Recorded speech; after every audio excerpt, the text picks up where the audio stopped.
Hello पिला माने समस्त को स्वागत करुछि आम YouTube channel study with Jaydev Ray.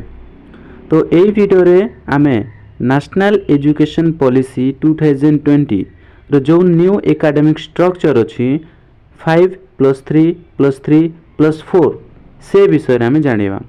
तो समय को विलंब न करिकी वीडियोटा को स्टार्ट करिबा।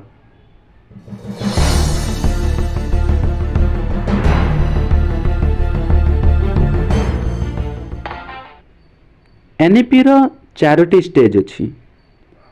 गोटे है foundation stage, preparatory stage, middle stage, secondary stage. Foundation stage टा है 5, प्रिपरेटरी स्टेज है 3, मिडिल स्टेज है 3 और सेकेंडरी स्टेज है 4। तो यही जो स्टेजेस गुड़ाक अच्छी ये सब स्टेजेस गुड़ाक आम भलसे बुझा। एनईपी रो फर्स्ट स्टेजटा है फाउंडेशन स्टेज। यही स्टेज रे पिलाटीर बयस जितेबले 3 वर्ष हो सेतेबेले से प्ले स्कूल रो सुविधा पाइब। प्ले स्कूल रे कौन हम ना से खाली खेलिब, नाचिब, गाइब, ताको कौन सी पाठ पढ़वा दरकार नहीं। 3 वर्ष प्ले स्कूल रो सुविधा पाइला परे से 1 क्लास और 2 क्लास पढ़िब 2 इयर्स। सेठारे मध्य कौन सी एग्जाम रो प्रेशर नाई बा एग्जाम ही नाई सिठी आ पाठ पढ़ार कौन सी भी प्रेशर दिया जीव नाई ए जो फाउंडेशन स्टेज रे। प्रिपरेटरी स्टेज रे कौन हम ना पिलाटीर एज है 8 रु 11 मध्य थिबो आ से क्लास 3 रु 5 क्लास मध्य पढ़ुथिबो। एई स्टेज रे एक्टिविटी सहित स्टडी करा जीवो। से पिलाटी एक्टिविटी सहित स्टडी करिवो आ से हला मदर लैंग्वेज रे हो बा नेशनल लैंग्वेज रे से स्टडी करिवो। आउ ए स्टेज रे हमर एग्जाम टा स्टार्ट होबो बट एते प्रेशर दिया जीवो नै। नेक्स्ट स्टेज होची मिडिल स्टेज।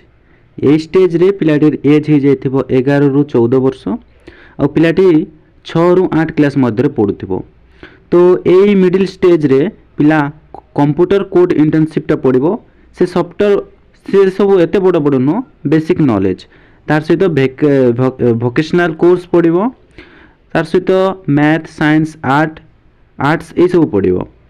आउ मिडिल स्टेज रे पिलाटी इंडियन लैंग्वेज गोटे पढ़िबा पई पढ़िबो, चाहे से हिंदी हो, ओडिया हो, बेंगोली हो, कौन से भी गोटे इंडियन लैंग्वेज ताको पढ़िबा पई पढ़िबो। लास्ट स्टेज है सेकेंडरी स्टेज। ए स्टेज रे कौन सी स्ट्रीम न थिबो, जेमिति कि आर्ट्स, कॉमर्स, साइंस अच्छी सेमिति किसी स्ट्रीम न थिबो। एठी हला मल्टीपल सब्जेक्ट थिबो, जेमिति गुटे पिला जदि चाहिले आर्ट्स रो गोटे सब्जेक्ट नहीं पारिबो, साइंस रो गोटे सब्जेक्ट आउ कॉमर्स रो भी गोटे सब्जेक्ट नहीं पारिबो। जेमिति एग्जांपल गोटे पिला आर्ट्स रो पॉलिटिकल साइंस नहीं गला आउ कॉमर्स रो अकाउंटिंग, साइंस रो फिजिक्स ए सब सब्जेक्ट नहीं कि से पढ़ी पारिबो। या द्वारा कौन होबो ना या द्वारा क्रिटिकल थिंकिंग जागृत हम। जमीती कि महात्मा जदि आम देश भारत 1945 मसीह जदि आजाद होता स्वाधीन होता एते दिन कौन कौन होता ये जो क्रिटिकल थिंकिंग गुड़ाक जागृत हम। आउ जो सेकेंडरी स्टेज रे कौन हम ना एठारे नवम श्रेणी रु द्वादश श्रेणी पर्यंत सेमिस्टर सिस्टम हम।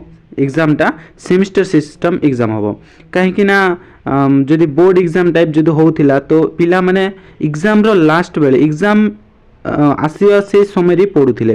तो सेति पई सेमिस्टर सिस्टम करा गला जहा द्वारा पिला माने पाठ सहित एंगेज ही रही पारबे। तो नवम रु द्वादश श्रेणी पर्यंत प्रति 6 मास रे गोटे सेमिस्टर एग्जाम हबो ये जो एनईपी 2020 द्वारा।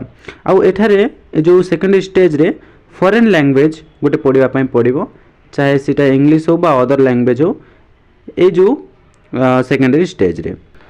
आशा करूछि वीडियोटा तुमको भल लागिथिबो आउ ए वीडियोटा तुम संग मान को शेयर करो और से मान को जणे दियो जे न्यू एकेडमिक स्ट्रक्चर टा एमिति अछि। आउ वीडियो तो जदि भल लागि थाए ताहले वीडियो को लाइक करो, शेयर करो और सब्सक्राइब करो। धन्यवाद।